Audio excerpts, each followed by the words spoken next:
The café copyright was nearly empty that cold night, the kind of night when the city forgets about the people sleeping on its benches. Lena wiped the last table, exhausted, her apron stained with coffee and tears she'd never admit were hers. Then the door opened and a shivering man stepped inside. His clothes were torn, his eyes hollow, and his hands trembled as he clutched a crumpled dollar bill. "Ma'am," he whispered, "can I get something warm or broken bar or anything?" She looked at the clock. A closing time. The manager would yell if he saw her waste food again. But something about the man's eyes, that mixture of shame and hope, made her heart ache. "So," she nodded, "sit down, I'll handle it." What Lena didn't know that night a broken bar was that the man she was feeding wasn't just homeless, he was testing humanity. And the next day, when he walked in wearing a tailored suit and a mysterious smile, her life would change forever.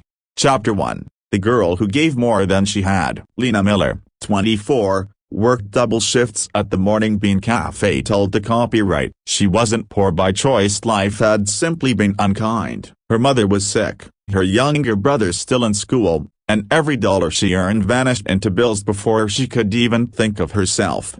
She often told herself that kindness didn't cost anything, but that was before she started counting coins for her bus fare home. That night, after a long day, Lena saw him at a man who looked like the world had forgotten his name. He stood near the counter, eyes darting between the warm pastries and the no loitering sign. His face was hidden beneath the hood, his beard unkempt, and his hands were covered in old bandages. "Hey," she said softly, approaching him. "You okay?" He nodded weakly, but his stomach betrayed him with a loud growl. Embarrassed, he turned to leave. "Wait," Lena called. "Sit down, please." He hesitated. "Yeah, broken bar, I don't have enough." "You do now." She smiled, sliding her own tip money into the register. "Coffee's on me." The man stared at her, speechless. When the mug of steaming coffee and a sandwich reached his table, his eyes watered. "Why are you doing this?"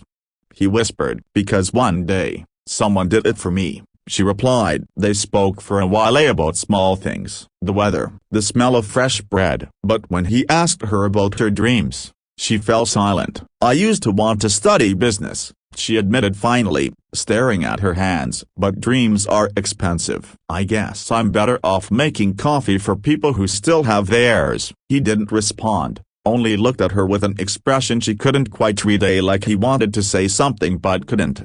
When he left, he thanked her quietly and said, "You'll see me again." She laughed softly, thinking it was just another polite goodbye, but he meant every word. Chapter 2. The man who came back in a suit. The next morning was chaos. The café copyright was buzzing with whispers. "Someone important's coming today," the manager said, straightening his tie for the first time in years. Lena barely listened. She was too busy cleaning tables, running orders, and making sure every cup of coffee was perfect. Then, the door opened, and silence fell. A tall man stepped in, wearing a navy blue suit and polished shoes. His hair was neatly combed, his face clean-shaven, and yet a broken bar. Lena froze. It was him, the same man from last night, but this time, he didn't look lost. He looked powerful, confident. He walked straight up to her. Her hands trembled as she held the tray. "Sir, Kenya." He smiled gently. "You already did." Confused, she blinked. He turned to the stunned staff and said clearly, "Good morning, everyone. I'm Daniel Rossa, the new owner of the Morning Bean Cafe copyright." Gasps filled the room. Even the manager's jaw dropped. Lena stood frozen as Daniel continued, "Before we discuss business, I need to recognize someone here." A young woman who showed kindness when she thought no one was watching. Her heart pounded. He looked right at her. "Miss Miller, you didn't know who I was yesterday. You didn't ask for anything in return. You just helped a stranger." Tears welled in her eyes. "You wary broken bar testing people?" He nodded softly. "After years of success, I lost trust in humanity. I wanted to see if kindness still existed when no one was looking. And you, a broken bar, reminded me that it does." The café copyright was silent. Even the sound of the espresso machine stopped. Then he said something that changed her life. "I'd like to offer you a full scholarship, a business school, all expenses covered. And when you graduate, a position in my company. You belong behind the desk, not behind that counter." Lena couldn't speak. The tears came freely now. "Why me?" she whispered. Because you gave when you had nothing, he replied. That's the kind of heart I want leading my team. The room erupted into applause. Lena stood there, trembling, as the man she had once fed offered her the life she'd only dreamed of. And as the sun streamed through the café-copyright windows, she realized something she'd never forget.